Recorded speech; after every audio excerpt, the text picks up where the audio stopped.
maaf, saya terkejutkan dengan ini salah satu cover yang sangat menarik dari Sindo Weekly, yaitu BP Migas tamat.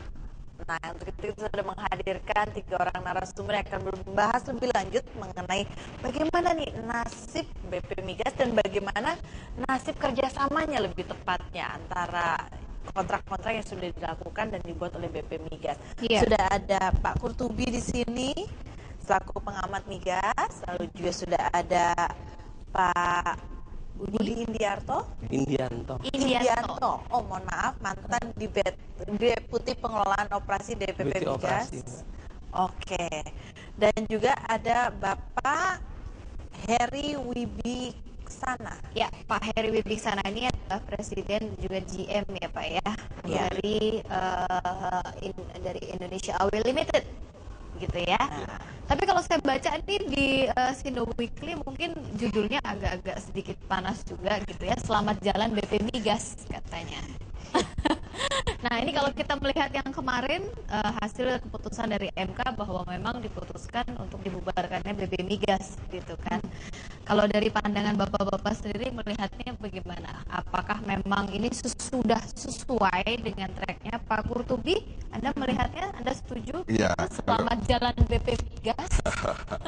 Kalau pendapat saya memang keputusan MK itu sudah tepat sekali. Alasannya tepat?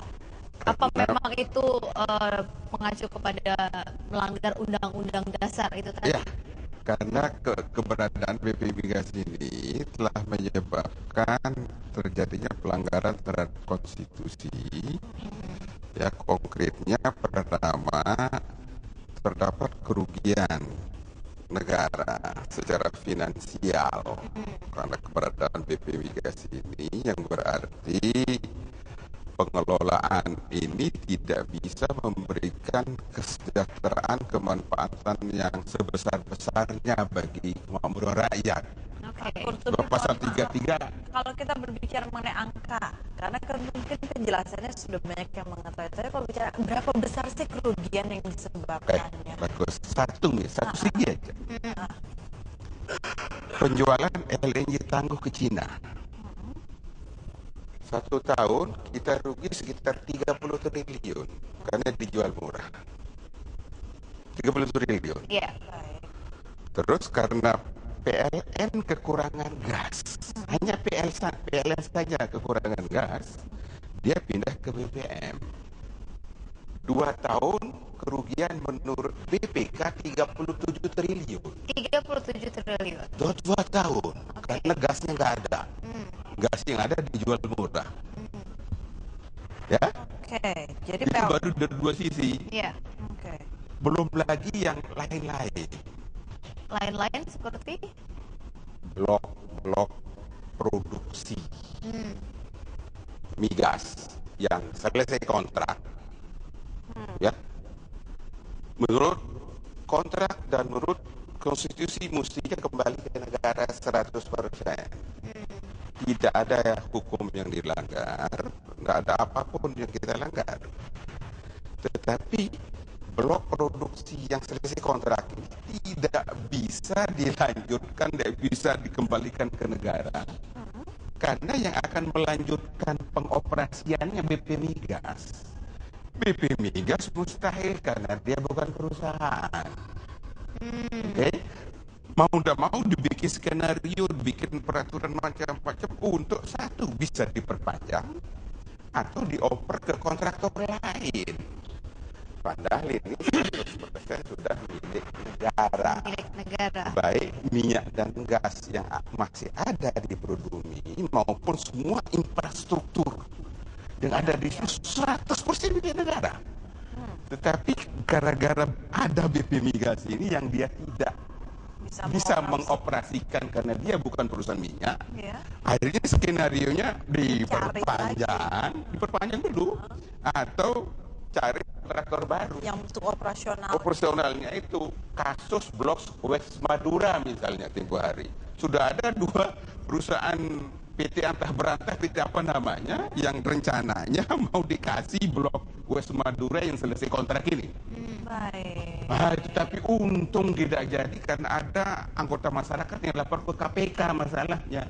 Oke, baik. Sehingga tidak jadi BP Migas melaksanakan niatnya itu. Ya, nah ini kalau misalkan pada saat ada BP Migas ada kerugian negara. Tapi kalau misalkan sekarang sudah tidak ada ini BP Migasnya, apakah memang tidak ada kerugian? Apakah negara memang Akan tidak menjadi lagi lebih rugi? baik?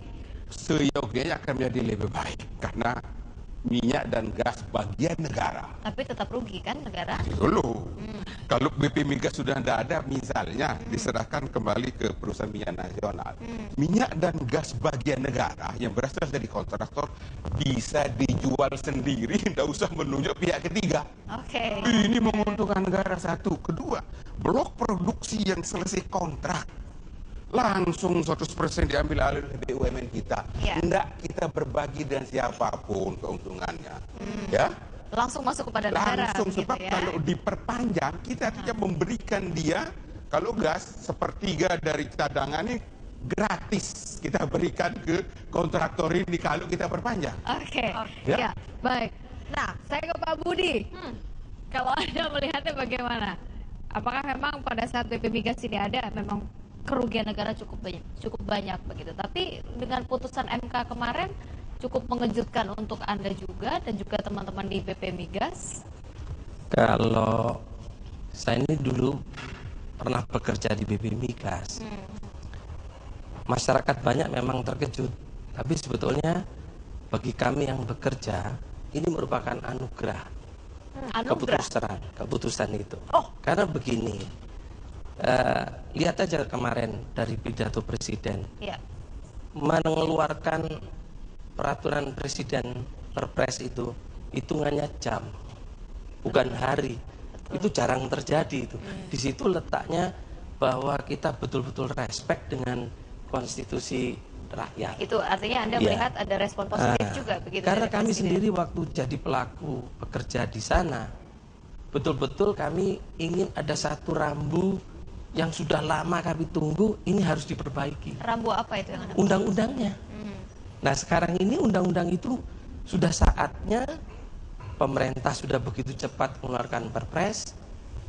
Harapan kami DPR sekarang harus dalam hitungan bulan, karena ini menyangkut masalah investasi, iklim investasi, iklim bekerja yang disampaikan kawan-kawan tadi. Memang ini kita membutuhkan satu rambu untuk ke depan.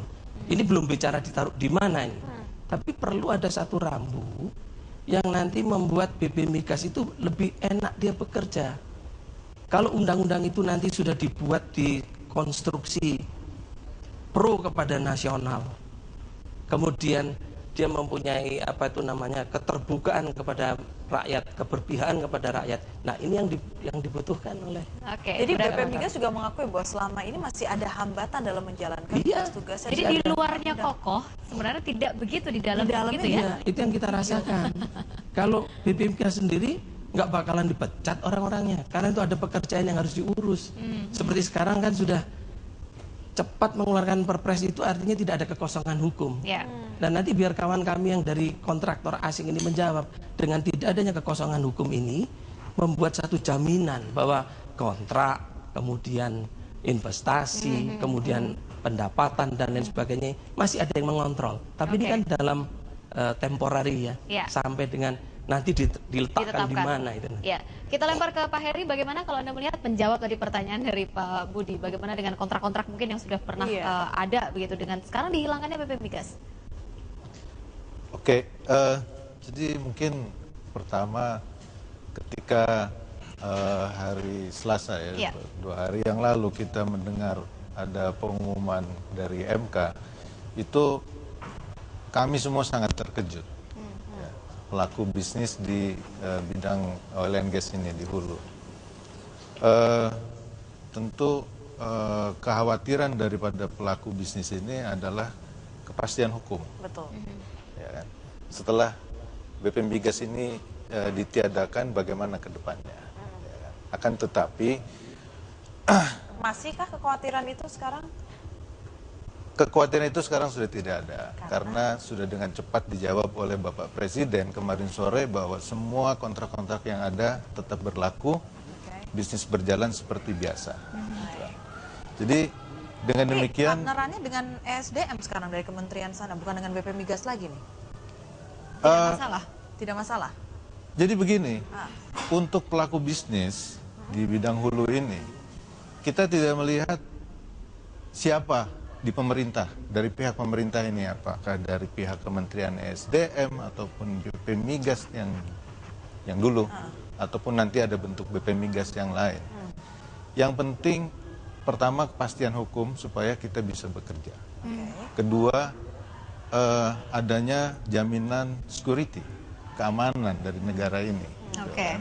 Dan yang ketiga, ini lebih penting lagi karena semua investor itu sebetulnya ingin bekerja cepat, membangun dan produksi secepat mungkin.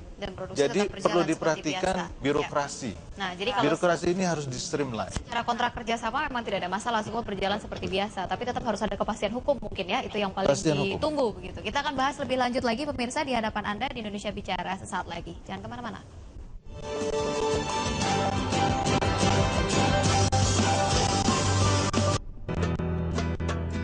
Assalamualaikum warahmatullahi wabarakatuh.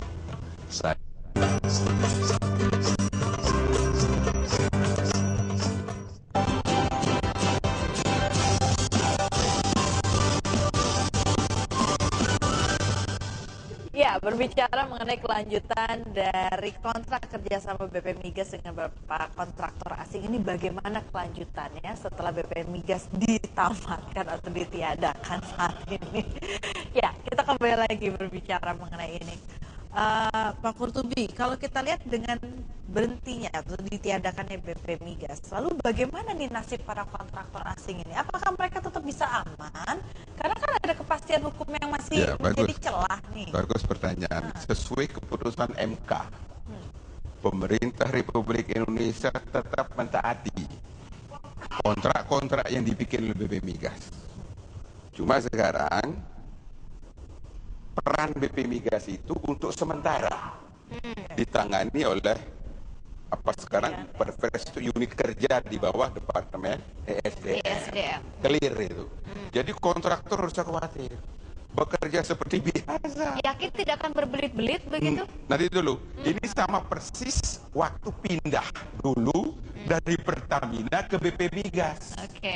Sama. Transisi nggak ada masalah. Ya. Nah, soal tadi berbelit-belit, ini jadi masalah. Yang menurut pendapat saya, unit kerja yang dibentuk oleh Perpres ini kok kelihatannya kok sama dengan BP Migas statusnya. Oh, beda nama sama-sama saja. Ya, beda nama. Jangan-jangan ini jok ini ya. Acara empat mata dilarang muncul bukan empat mata. Oh, jadi namanya bukan BP Migas. BP Migas. Mohon maaf, jok saja. Nah, unit kerja itu adalah lembaga pemerintah. Nah, ini saya katakan ini penyelesaian sementara saja. Segera selesaikan undang-undang. Nah, kalau undang-undang dirasakan masih lama, keluarkan Perpu. Urgen. Untuk menyempurnakan Perpres ini. Ya, waktu kita sangat terbatas sekali. Saya ke Pak Budi terlebih dahulu. Pak Budi, kalau tadi melihat perannya atau namanya saja sebenarnya yang berubah begitu loh, tapi fungsinya dan ini secara administrasi semua sama gitu. Kalau pekerjaan itu memang tetap harus berjalan dan sampai sekarang berjalan. Dan pasti kawan-kawan yang awalnya wah kita mau dipecat mau apa itu kawan-kawan yang bekerja di BP Migas sekarang enggak, sudah terjawab.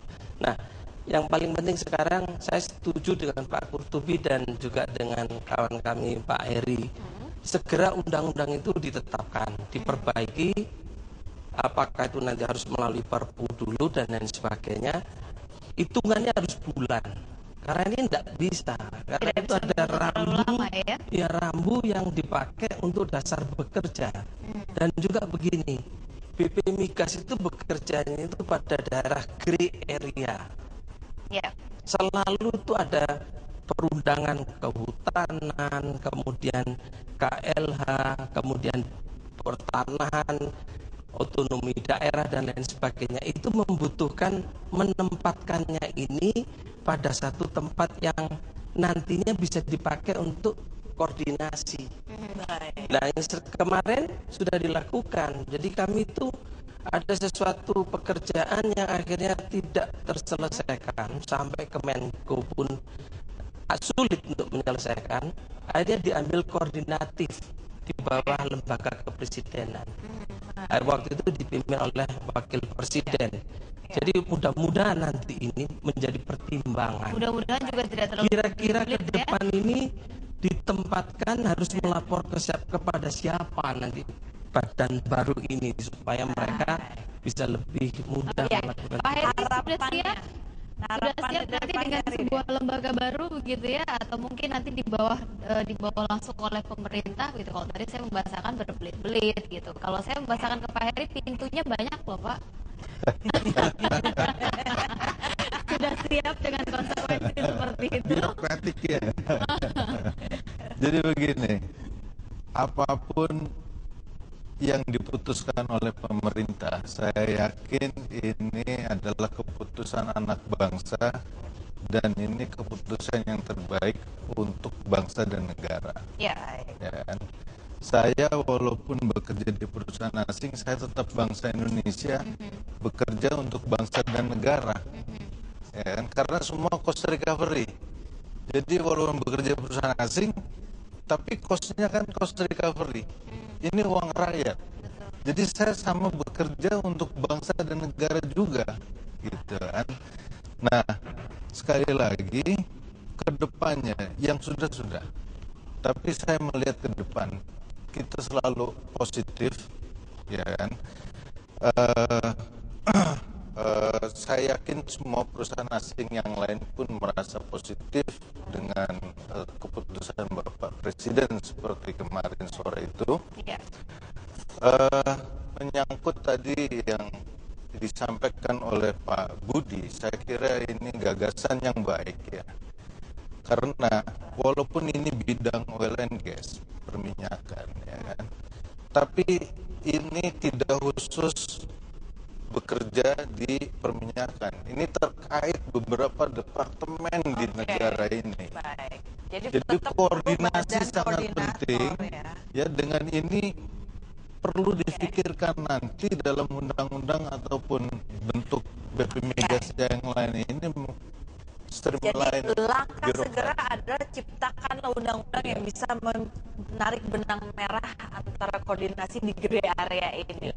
Dan itu harus dalam waktu cepat, secepat Hitungan bulan kalau kata hitungan Pak Budi, bulan. ya. Semakin lebih punya cepat lebih baik. Begini, maaf, punya arti kita punya nilai tawar bukan nilai menawar nanti. Baik kalau begitu. Terima kasih banyak Pak Heri, Pak Budi, Pak Kurtubi, terima kasih banyak. Perbincangan yang sangat menarik dan membuat satu rasa tenang bagi beberapa kalangan. Namun yang pasti kita akan berjumpa lagi besok ya Rizka ya, Ya, dengan betul tema-tema yang sekali. tidak kalah menariknya tetap di Indonesia Bicara. Sampai jumpa.